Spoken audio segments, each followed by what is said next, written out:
एलिया कहता जिस परमेश्वर के सामने मैं उपस्थित रहता हूं, उस परमेश्वर की शपथ मेरे कहे बिना ना बारिश आएगी ना ओस पड़ेगी। वो एलिया जो परमेश्वर के सामने उपस्थित रहता था, प्रार्थना के कारण इतनी दलेरी रखता है कि राजे को यह कह सकता है कि मेरी जिम्मेवारी है, बारिश नहीं आएगी, यानी तेरे राज्य की तबाही का जिम्मेवार मैं हूं। और वही एलिया जब प्रार्थना नहीं करता है, इजाबेल की धमकी जब मिलती है तो भागता है वहां से। उसे याद आता है कि ना बल से ना शक्ति से, बल्कि उसकी आत्मा के द्वारा। यहां से पता चलता है कि एलिया की जो ताकत थी, जो दलेरी थी, वो फिजिकल नहीं थी, वो स्पिरिचुअल थी। जब प्रेयर कम हो गई, दलेरी खत्म हो गई।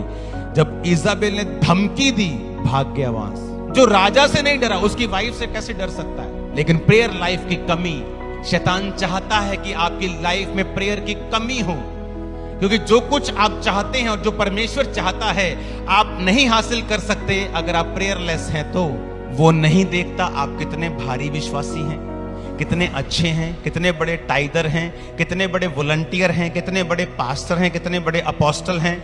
वो नहीं देखता। अगर आप प्रेयर नहीं कर रहे हैं, आप किसी भी उम्र में हो, आप नुकसान कर रहे हैं अपना, क्योंकि आप एक जगह स्टक हो चुके हैं, आपको नहीं पता। आप 80 साल के हैं और आपकी प्रार्थना के द्वारा जो आपका पोता है वो बच सकता है, पर आप प्रेयर में नहीं है। आपके प्रेयर के द्वारा आपका एक पोती बच सकती है, आपके ग्रैंड चाइल्ड बच सकता है, लेकिन आप प्रेयर में नहीं है।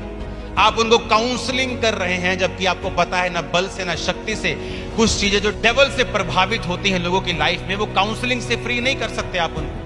ये 10-10 दिन, ये 20-20 दिन, ये 3-3 महीने काउंसलिंग हो रही है, क्योंकि हम पावरलेस हैं। जब हम पावरलेस होंगे, हम काउंसलिंग ज्यादा करेंगे। और अगर आप पावर से भरे हुए हैं, ऐसे व्यक्ति को आप क्रूसेड पे लेके आएंगे, जब वो लंगड़ों को चलता हुआ देखेगा, काउंसलिंग की जरूरत नहीं, बोलेगा हाँ मैंने देखा इसे, मैंने देखा इसे। मैं बाहर था जब ये अंदर स्ट्रेचर पे लेट के आया था। आज विश्वासी की प्रेयर लाइफ 0 है। 1 घंटा बहुत बड़ी बात है अगर वो प्रेयर कर ले तो 1 आवर।